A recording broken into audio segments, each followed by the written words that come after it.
Shalom sahabat Infinity Grace, di mana kebenaran Kristus adalah gaya hidup Anda.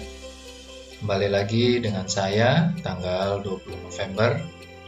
Hari ini renungan harian kita belajar mengenai tidak ada ragi, tetapi kebenaran.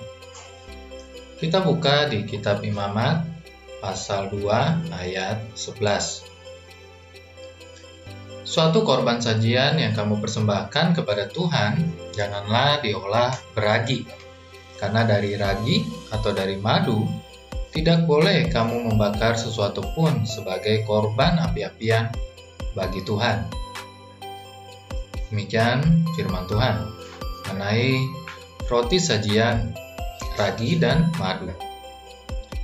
Saat saya masih seorang pemuda Kristen, saya mendengar suatu ilustrasi untuk Mazmur pasal 23 tentang gembala-gembala yang kadang-kadang harus mematahkan kaki domba-domba yang biasa tersesat untuk mengajarkan mereka supaya mereka tidak tersesat.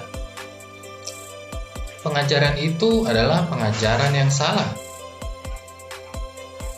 Pengajaran mengenai Tuhan adalah gembalaku. Dia mematahkan kaki-kakiku. Hal itu aneh, bukan? Tetapi hal itu menyertai saya selama bertahun-tahun, menyebabkan rasa takut yang tidak perlu pada penghukuman Tuhan. Saat saya merasa bahwa saya telah tersesat darinya. Akhirnya, saya merasakan Tuhan akan menghukum dan mematahkan kaki saya. Pengajaran-pengajaran salah seperti itu adalah apa yang firman Tuhan sebut sebagai ragi.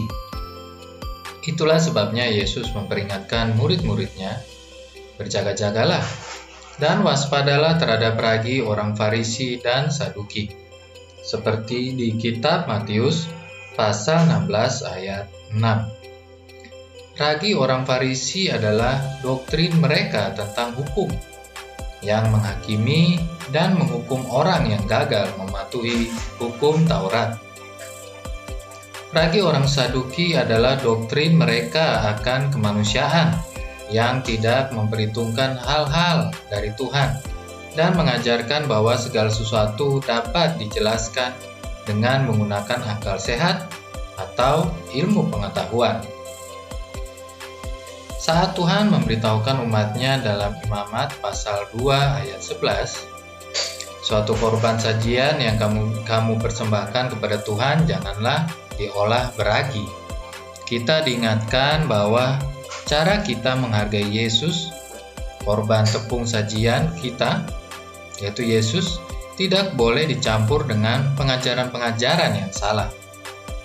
Misalnya, saat kita berbicara tentang menderita bersama Kristus di Roma pasal 8 ayat 17, kita harus tahu bahwa itu bukan tentang menderita penyakit atau kekurangan, tetapi tentang hal-hal di mana Yesus telah menebus kita darinya, bukannya menderita penganiayaan, penghinaan, penolakan karena namanya, yang kemungkinan besar akan kita hadapi sebagai orang-orang Kristen yang baik.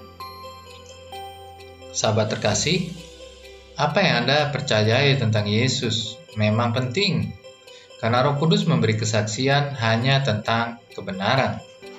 Yohanes pasal 16 ayat 13. Jadi mintalah kepadanya untuk menyingkapkan keindahan Kristus dan kesempurnaan karyanya yang sudah selesai bagi Anda. Saat Anda membaca firman-Nya, semuanya akan terungkap.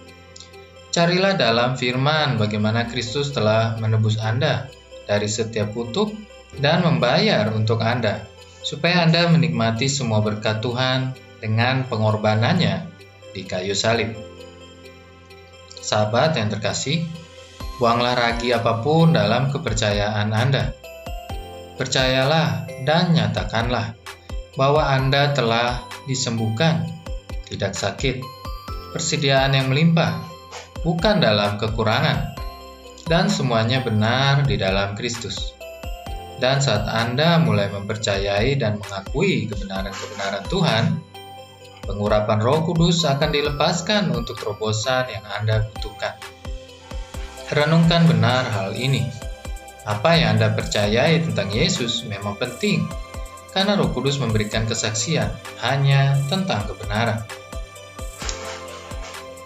Bapa di surga, terima kasih untuk kebenaran firman ini. Ingatkan kami untuk kami tidak berkompromi dengan ragi atau pengajaran-pengajaran yang salah.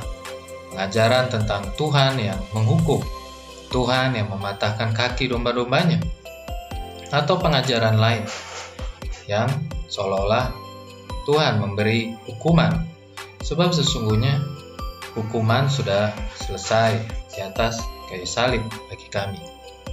Dalam nama Yesus, kami butuh Roh Kudus-Mu, pimpin kami setiap hari. Amin.